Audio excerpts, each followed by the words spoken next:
สบายดีวันนี้พบกับคำพลอยชาแนลทุกคนจ๋าเดี๋ยวจะมาพูดนะว่าเดี๋ยวคำพลอยจะมาเล่าว่าคือคำพลอยเนี่ยอยากไปเที่ยวที่ประเทศไทยที่ใดที่สุดเนี่ยแล้วกับที่ประเทศลาวนะคำพลอยก็ยังไม่เคยไปหรอกที่บ้านตัวเองอะแต่ว่าสิถามพี่ๆฟังไทยว่ามีใครเคยไปบ่นะและพี่ๆชอบที่ไหนที่สุดของประเทศลาวนะมักที่ไหนที่สุดแต่ว่าคำพลอยยังบ่เคยไปนะบ่เคยไปประเทศลาวแบบแถวเวียงจันทร์แถวในเมืองนะคำพลอยเป็นคนบ้านนอกนะก็เลยยังบ่ทันได้เคยไปจักเทื่อนะพี่ๆก็เลยอยากที่รู้จากว่าพี่ๆอ่ะ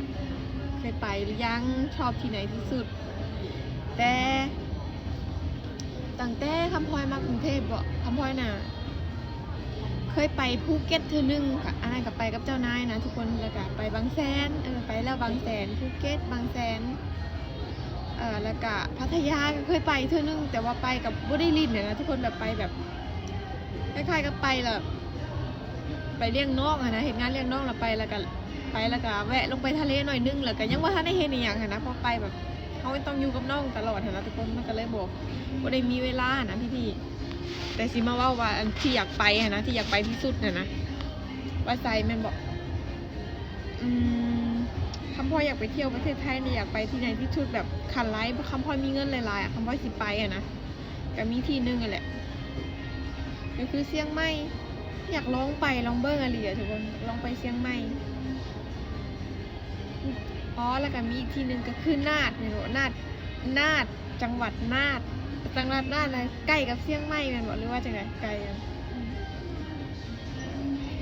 คืออยากไปลองเบิ้งนะอยากไปแต่งตัวแบบสาวดอยอย่างแบบนี้นะคะมีโอกาสนะทุกคนอยากไปลองเบิ้งปันนี้กะจักก็มีที่เดียวที่อยากไปทุกคนแต่ก่อนนั้นเคยอยากขึ้นยนต์เธอนึงนะพี่แต่ว่าข่อยนั้นเคยได้ขึ้นยนต์แล้วมือครั้งแรกที่เคยขึ้นยนต์ก็คือไปกับเจ้านายไปภูเก็ตนั่นแหละไปภูเก็ตก็ได้ขึ้นยนต์เธอนึงอันนั้นคือเทื่อครั้งแรกเทื่อที่สองก็คือกลับบ้าน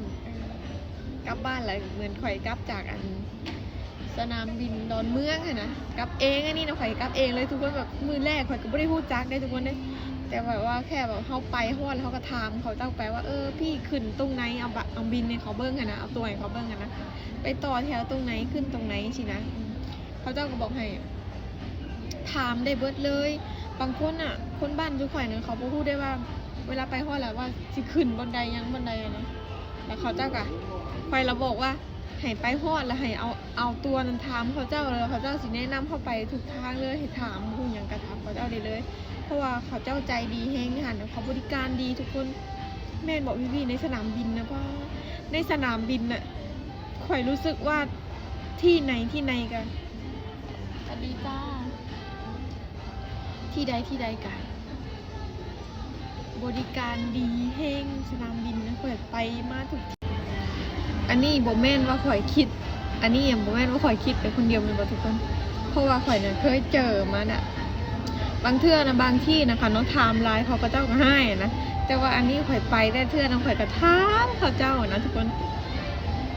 แบบยกคำว่าไทม์มาลีนะแบบว่าเดินไปตรงนั้นก็ถามตรงไปตรงนี้ก็ถามแบบคนนั้นมันบ่ฮู้นะว่าพี่โดนไปโซนไหนคะอะไรแบบนี้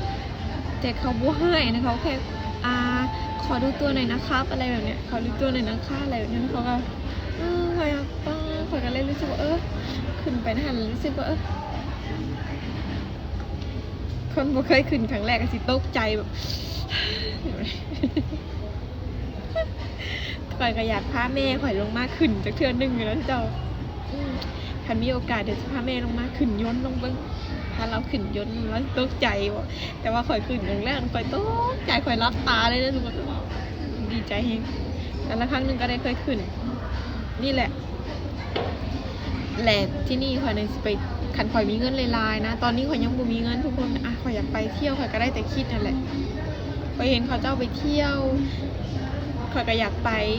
แต่ว่าที่เมืองไทยนะข่อยอยากไปที่สุดก็คือเชียงใหม่ทุกคนข่อยอยากไปลองเบิ้งอะไรอันนี้บอกส่วนอยู่ลาวบ้านข่อยนะข่อยอยากไปแต่ข่อยกับบู๊สิไปในเมืองลาวข่อยเป็นคนลาวนะทุกคนแต่ว่าข่อยบ่เคยไปนะข่อยก็เลยนึกบ่ออกว่า